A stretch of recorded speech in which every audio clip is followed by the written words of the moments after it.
Hello everyone, welcome back to my channel. In this video, I am going to tell you about the 4 stages of Piaget's theory of cognitive development in detail.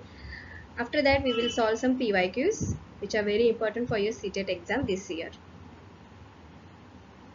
This is about the introduction of Jean Piaget, and this is the table for these 4 stages of Jean Piaget's cognitive development theory here.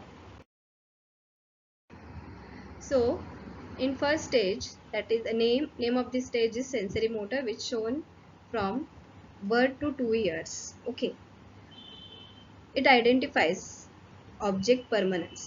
यहाँ पे object permanence दिया है. Object permanence मतलब क्या है? Object still exist when it goes out of site. Okay, मतलब अपने बच्चे के हाथ में कुछ टॉयज दिए हैं और आफ्टर सम टाइम आपने अगर वो छुपा के भी रख दिए तो उनको पता है कि हाँ टॉयज है, गायब नहीं हुआ है. Okay, so this is known as object permanence. So यहाँ पे आप बोल सकते हो कि बच्चे को पता है कि ऑब्जेक्ट वही का वही है, वो कहीं गया नहीं है. अंडरस्टूड. सो यहाँ पे एक आप मतलब एग्जाम्पल के भी ले सकते हैं कि यहाँ इस साल में मतलब ये एज में बच्चे को ऐसा लगता ही नहीं है कि उसके मम्मी पापा दूर है. अगर वो दूसरे रूम में भी है तो उसको लगता है कि वो उसके साथ ही है. सो इसको बोलते हैं ऑब्जेक्ट परमानेंस. सेकेंड पॉइंट दिया है recognition of ability to control object and acts intentionally. So बच्चे को लगता है कि सब उसके हिसाब से ही चल रहा है. ओके, सेंसरी मोटर एज में. और यहाँ पे सेंसरी मोटर एज में ही बच्चा अपने माँ बाप को, जो भी उसके अराउंड है, जो भी पीपल रहेंगे, ओके, उनको कॉपी करता है. कभी कभी आपने देखा होगा कि आप जैसे करते हो वैसे ही करते हैं, कैसे चलते हैं, कैसे बैठते हैं, सेम वो कॉपी कर लेते हैं. सो यहाँ पे आप देखते हैं कि बच्चा इमिट कर रहा है. सेकेंड स्टेज है pre operational stage. Age is है 2 to 7 years. यहाँ पे बच्चा बात करने लगता है. ओके, थोड़ा थोड़ा बात करने लगता है, ब्लैबलिंग हम जिसे बोलते हैं. ठीक है, so begins to use language. Second, egocentric thinking, difficulty seeing things from other view points. Egocentric thinking का मतलब ही है कि बच्चे अपने मतलब उनको लगता है कि मैं जो भी कर रहा हूँ वो सही है. अगर आपने बोला कि आप गलत कर रहे हो, आपने बोला कि this is true, this is right, this is wrong, okay, this is right, this is wrong, तो उनको लगता है नहीं, मैं जो कर रहा हूँ वही राइट है. ओके, वही सही है. Third point, classified objects by single feature, only one single feature, that is colour.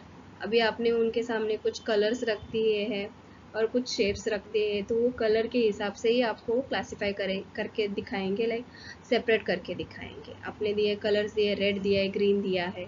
सो आपने पूछा कि यहाँ पे कौन सा रेड कलर का है, कुछ है क्या है. सो ये रेड कलर का है, लेकिन वो नहीं बताएंगे कि ये स्क्वायर शेप का है या रेक्टेंगल शेप का है. सो यहाँ पे सिर्फ उनको कलर पता रहेगा. थर्ड स्टेज है concrete operational. Age is there 7 to 11 years. यहाँ पे बच्चे में लॉजिकल थिंकिंग दिखाई देगी, वो लॉजिकल थिंकिंग कर सकेंगे. Recognises conservation of numbers, mass and weight. यहाँ पे मैं एग्जांपल देना चाहूँगी. अगर आपने बच्चे के सामने एक ग्लास पानी से भरा रखा है और एक एम्प्टी बाउल रखा है, अगर अब आपने वो ग्लास में जो वाटर था वो बाउल में ट्रांसफ़र कर दिया, राइट. अभी आपने पूछा कि वाटर तो कम हो गया ना, लाइक बाउल तो बड़ा है, राइट. तो नहीं, यहाँ पे बच्चा रिकॉग्नाइज कर पाएगा कि उसका मास और वेट वही रहेगा, कंजर्व रहेगा, कांस्टेंट रहेगा, चेंज नहीं होगा according to utensils. Third, classifies object by several features. ना यहाँ पे उनको सेवरल फीचर्स पता चलेंगे, ना कि ओनली कलर. उनको पता चलेगा कि उसका वेट, लाइक हेवी है, ओके, हेवी है या नहीं, या लाइट वेट है. शेप्स पता चलेंगे, कौन से शेप में है. ओके, तो classifies object by several features and can place them in order. वो ऑर्डर में भी रख पाएंगे, लाइक स्मॉल, मीडियम, ऐसे करके वो ऑर्डर में भी रख पाएंगे ये एज में. लास्ट है formal operation, 11 years and onward. यहाँ पे लॉजिकल थिंकिंग आएगी अबाउट अब्स्ट्रैक्ट प्रपोजिशंस, मतलब वो साइंटिफिकली थिंक करेंगे कोई भी चीज़ को, ये ऐसे ही क्यों हो रहा है, ऐसे क्यों नहीं हो रहा है. ओके, यहाँ पे आप देखोगे कि वो ज़्यादा क्वेश्चंस पूछ रहे हैं आपको. Concern with hypothetical and the future, मतलब वो कंसर्न रहेंगे, मतलब उनको एक कंसर्न रहेगा कि इमेजिनरी है तो है क्यों है, ओके अगर है तो फ्यूचर में उसका क्या होगा, ओके साइंटिफिकली थिंकिंग आएगी। क्रिएट हाइपोथेसिस एंड टेस्ट, यहाँ पे क्या करेंगे वो लाइक एक्सपेरिमेंट करेंगे, उनके नेचर में एक्सपेरिमेंटल नेचर बन जाएगा उनका, okay. So after studying this stages, okay after studying this stages what is the importance of this chart, ठीक है क्या यूज़ होगा ये चार्ट का आपके एग्जाम में। सो बेसिकली आपको क्वेश्चंस आएंगे स्टेजेस के ऊपर, ठीक है, स्टेजेस का नाम, स्टेजेस के ईयर और with description, okay. For example question will be given like in which age of the child you can see pre operational stage, so answer आएगा 2 to 7 ईयर्स, मतलब कौन से एज में आपको प्री ऑपरेशनल स्टेज दिखाई देगी, कौन सी एज में फॉर्मल ऑपरेशन रहेगा, ऑपरेशनल स्टेज रहेगी, ओके ऐसे क्वेश्चंस, और कौन से एज में बच्चा लॉजिकल थिंकिंग कर पाएगा, ऐसे क्वेश्चंस आएंगे, okay. So let's solve some questions. First question, which of the following implications cannot be derived from Piaget's theory of cognitive development? Options है acceptance of individual differences, ये तो दिया है Piaget's theory ने। Second option है sensitivity of children's readiness to learn, yes बच्चा खुद ready रहेगा लर्न करने के लिए। Third discovery learning, yes Piaget's theory says कि बच्चा डिस्कवर करेगा जो भी सीख रहा है। And fourth one is need for verbal teaching, ये वाला नहीं दिया है, सो आंसर रहेगा answer D. Second question, according to Jean Piaget, schema building occurs as a result of modifying new information to fit existing schemes and by modifying old schemas as per new information. These two processes are known as. Question का मतलब है कि according to gene Piaget जो भी schema दिया हुआ है, schema जो दिया हुआ है वो उसको मॉडिफाई होता है, और जो एग्जिस्टिंग स्कीमा है वो ओल्ड स्कीमा से भी मॉडिफाई होता है जब हम न्यू इन्फॉर्मेशन डाल देते हैं। तो ये दोनों प्रोसेस को क्या कहते हैं?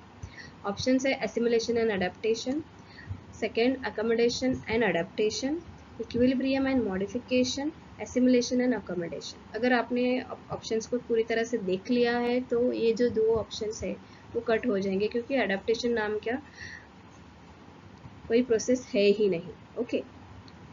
और इक्विलिब्रियम एंड मॉडिफिकेशन भी नहीं आएगा, मॉडिफिकेशन नाम का भी प्रोसेस नहीं है, सिर्फ हम मॉडिफाई कर रहे हैं, right.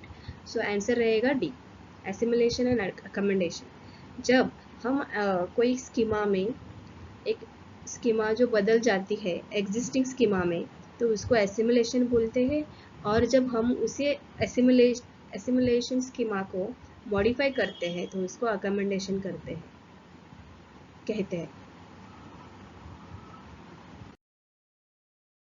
Third, according to Piaget, children's thinking differs in dash from adults than in dash. So ये क्वेश्चन कह रहा है कि अकॉर्डिंग टू पियाजेट चिल्ड्रन का मतलब जो भी थिंकिंग है, बच्चों का थिंकिंग हमसे भी बड़ों से भी अलग रहता है। कैसे अलग रहता है? सो ऑप्शन है साइज एंड करेक्टनेस में, अमाउंट काइंड में, kind amount size and type में। सो आंसर आएगा C1 काइंड एंड अमाउंट। हम कहते हैं ना कभी कभी कि बच्चे हमसे अलग सोचते हैं और बहुत बड़ा सोचते हैं, सो ये उसका आंसर है। According to Piaget, a child between 2 to 7 years is in the which stage of cognitive development? So obviously कौन सी स्टेज आएगी? प्री ऑपरेशनल स्टेज आएगी, क्योंकि वो सेकेंड वाली स्टेज है, pre operational stage 2 to 7 years. According to Piaget, stages of cognitive development, the sensory stage is associated with, sensory stage मतलब first stage. So किससे associated है? So ability to solve problems in logical fashion, no. ये वाली नहीं आएगी, ये वाली stage नहीं आएगी, okay. Concerns about social issues नहीं आएगी। Ability to interpret and analyse options, ये भी कौन सी स्टेज में आएगा? लास्ट वाली स्टेज में, जो भी है formal operational. Imitation, memory and mental representation, मैंने बोला था कि वो कॉपी करेंगे, सो कौन सी स्टेज में कॉपी करेंगे? सेंसरी मोटर स्टेज में। सो आंसर रहेगा डी। सो इस तरह से हमने सॉल्व किया 5 questions only. Okay, I will bring one more video only with the PYQs which are based on the Piaget's theory only. Thanks for watching.